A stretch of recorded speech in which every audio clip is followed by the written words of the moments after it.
Tendemos a pensar que los científicos tienen que darnos respuestas, pero para ello lo más importante es que empiecen por hacerse preguntas. Hacerse las preguntas adecuadas es el principal reto de la ciencia.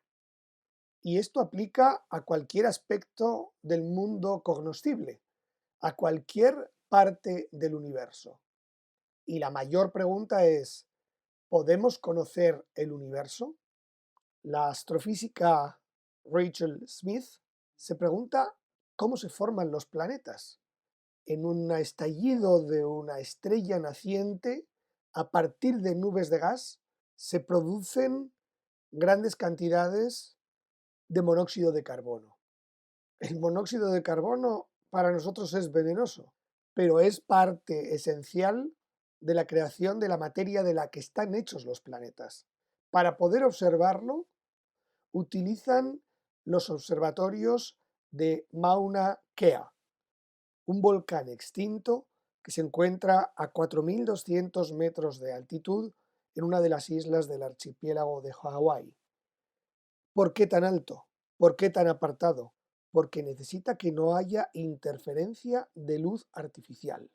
Apuntan el telescopio al centro de nuestra galaxia para poder captar mediciones del monóxido de carbono en una estrella naciente. También busca el aislamiento Davide D'Angelo, un físico que trabaja bajo la montaña del Gran Sasso en el norte de Italia.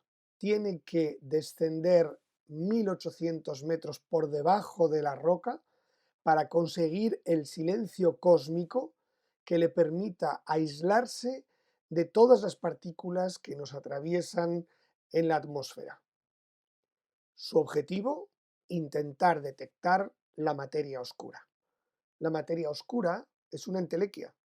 Todavía no la hemos detectado y él tiene un prototipo para ver si consigue señales inequívocas de su existencia. También se introduce en las profundidades, en este caso de las cuevas, la microbióloga Jennifer McAleady. Su pregunta es, ¿podemos llegar a conocer todos los seres vivos del planeta? Hay 35 billones de especies microbianas y solo conocemos 1 millón de ellas. Cuando ella se introduce en una cueva, dice, si en lugar de apuntar la linterna hacia aquí, lo hiciera unos grados más allá, probablemente estaría viendo otros seres. El astrobiólogo Luke Mackay nos propone precisamente que seamos conscientes de que los seres que normalmente conocemos, incluidos nosotros mismos, somos dentro del árbol de la vida del dominio de los eucariotas, pero están también las arqueas y las bacterias. Él se hace la pregunta, ¿estamos solos en el universo? ¿Dónde podría haber vida si no es en la Tierra? Y él se va a fuentes termales que están a 72 grados centígrados en zonas geotérmicas, grietas de la corteza terrestre, donde analiza la comunidad microbiana que allí vive. Son seres extremófilos. ¿Cuál sería el equivalente al cerebro, a la conciencia, en seres extraterrestres como estos? Precisamente, Axel Cleermans, un psicólogo cognitivo belga, se pregunta cómo y por qué la bioquímica del cerebro produce la experiencia de la consciencia. La consciencia es un fenómeno privado, son estados mentales. Tenemos 88.000 millones de neuronas que hacen entre ellas 10.000 conexiones. El cerebro tiene que aprender a interactuar con el cuerpo hasta que no le cueste esfuerzo. Somete a Davide D'Angelo a la prueba de mover una mano robótica simplemente con la consciencia de su pensamiento, para intentar estudiar cómo ocurre eso. ¿Cómo puede mover un dedo que no es suyo a través de los impulsos del cerebro? Y en la experiencia, de nuevo, el físico necesita silencio. En este caso no el silencio cósmico, sino ser capaz de silenciar los otros pensamientos que en ese proceso de mediación entre la consciencia y la motricidad generan un ruido que tiene que ser capaz de acallar.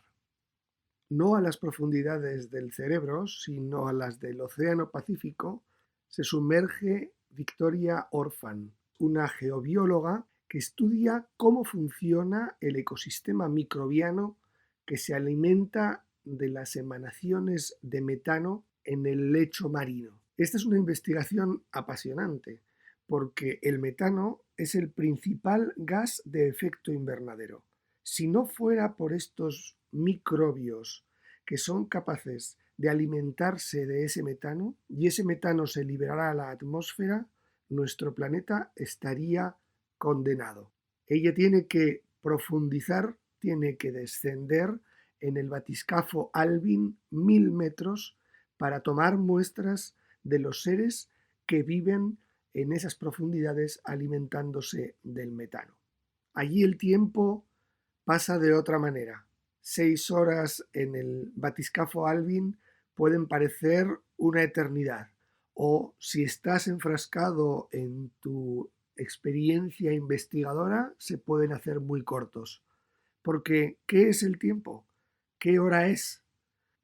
Yun Ye es un físico que se pregunta si hay límite en la precisión de la medición del tiempo. En su laboratorio llevan al límite las fronteras de la física y de la tecnología cuánticas. Su último reloj atómico es el más preciso. Tiene 10 millones de átomos de estroncio en una especie de péndulo que se mueve a 1000 billones de ciclos en una cámara de vacío. Si quieres saber qué hora es, mejor se lo preguntas a Yun Ye. Ese reloj tiene una desviación de menos de un segundo en el total de la existencia del universo. Recibe 20.000 millones de peticiones diarias de sincronización, muchas de ellas de Google, porque todo el que necesita saber en qué momento estamos, y eso pasa por las telecomunicaciones, los satélites, cualquier tipo de aplicación informática, muchos laboratorios necesitan saber cuál es el momento presente, medir el tiempo con absoluta precisión. Y eso lo hacen con un sensor cuántico. ¿Pero qué es el tiempo para nuestro cerebro? Anil Seth es un neurocientífico que sabe que no tenemos formas para detectar el tiempo. Carecemos de sensores que nos permitan saber cuánto tiempo realmente ha pasado, porque el tiempo es una percepción. Y somete al físico cuántico a la experiencia de intentar medir cuánto tiempo ha pasado mientras ve determinados vídeos de acciones humanas. Y el ser humano más preciso en su reloj atómico falla a la hora de calcular el tiempo transcurrido con su cerebro. Hoy en día la ciencia todo lo basa en la medición, pero por muy precisos que seamos, siempre habrá una frontera para nuestra comprensión. Lori Santos, psicóloga cognitiva, estudia en Cayo Santiago, a la isla de los Monos en Puerto Rico, cómo es la atención y el procesamiento de la experiencia. Lo más significativo de una experiencia es los puntos inicial, el climático y sobre todo el final. Son los más memorables para nosotros. Tenemos que prestar atención a lo inesperado. Pero ¿cómo es la cognición humana? Podemos pensar en lo que otro piensa. ¿Somos solo los humanos los que lo podemos hacer? Ella estudia los macacos que hay en esta isla y se pregunta si eso lo pueden hacer esos animales y si usan esa información de alguna manera. Es la investigación de saber qué hay fuera de nosotros mismos. Muchos pensarán que estos son investigaciones inútiles, pero no, son ciencia básica y cuando la tecnología y cuando lo imprevisto nos exige respuestas, necesitamos que haya habido personas que se hayan hecho muchas preguntas y que estén trabajando para intentar darles respuesta. Eso es la ciencia.